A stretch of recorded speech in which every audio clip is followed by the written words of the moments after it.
time to read The Legend of Zelda Twilight Princess Volume 3, the manga adaptation today. I went through basically the entire thing. I started at like 7% in, and I went through like all of it. They're not long volumes. It's pretty easy to get through them all. Like, if anything, like, I kind of have to stop myself from like binge reading this stuff because, like, like, what? Like, these volumes are like, what, $7 a piece, and then reading all of them just racks up the cost. And like, I've been trying to kind of stagger my manga consumption a little bit, especially since I'm getting caught up on like so many other series. So like, getting to Twilight Princess, it hasn't been as quick as I would like. And it's interesting to think about this, because I really wonder, like, how good of a manga is Twilight Princess really? Like, would I put it up there with like the great manga series, like, the Attack on Titans, the One Punch Mans, the One Pieces, right? Would I put it up there with like that level of quality? I don't know. Like, it's interesting because I really, really enjoy this manga, but I really think it's because I'm such a big fan of the brand, right? I'm really enjoying this adaptation of Twilight Princess, in spite of all the changes and everything they've done, because I already have a really good relationship with the established cast, right? I really love the characters in Twilight Princess. It's one of those things that makes me come back to the game over and over and over again. Is just how endearing everyone is. The well-designed like characters, like the interesting locations, like the character moments. Like, again, Twilight Princess has like problems with the overarching plot, but I really do think that like Twilight Princess, more than any other Zelda, has like the most compelling core cast of characters, right? For sure. Like, Zelda's role notwithstanding, Link, Midna, like the village kids, like, you get so attached to all of them.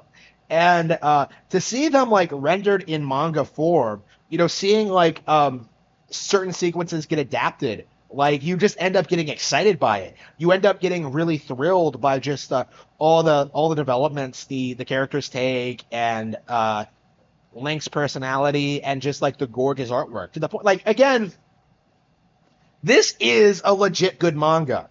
I think I'm simply wondering at this point, like, would someone who has never played Twilight Princess before find the same value and enjoyment in it that I do?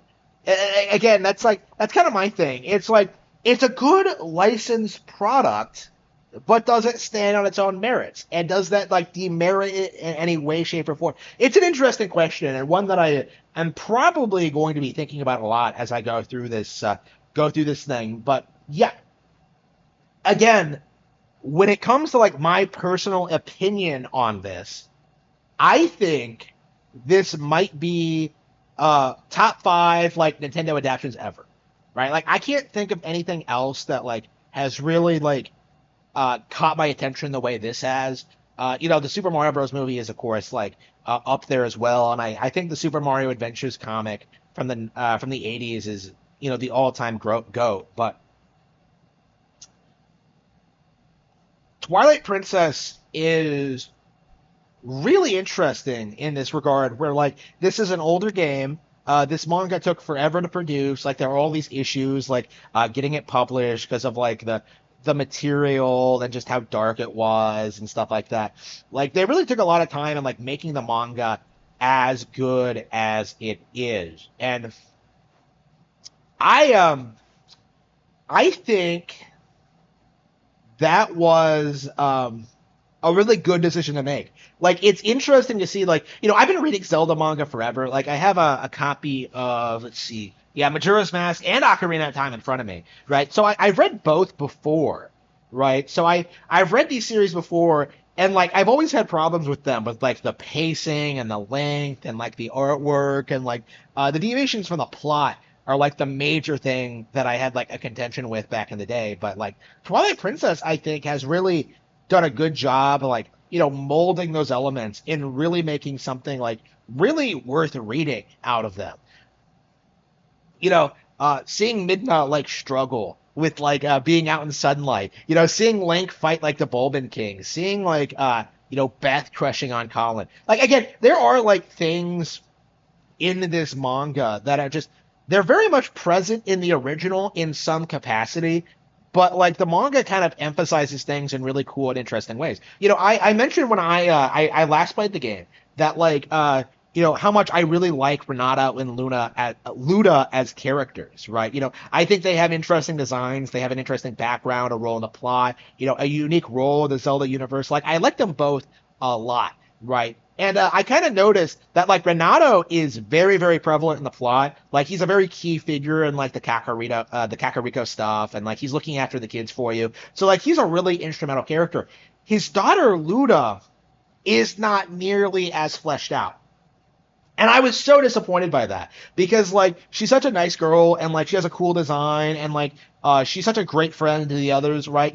She really fits in with like the Ordon kids to the point where like you really most people probably don't even like really distinguish between them all that much. But like she is a great character and she does nothing in the plot. She is the Zelda of Kakariko Village in a lot of ways. But like, seeing her here, like seeing her play her role in like being a responsible like daughter of the village shaman, like seeing Beth get jealous of her, like seeing them seeing her interact with like the other kids and stuff like that. Like she has some kind of weird premonition.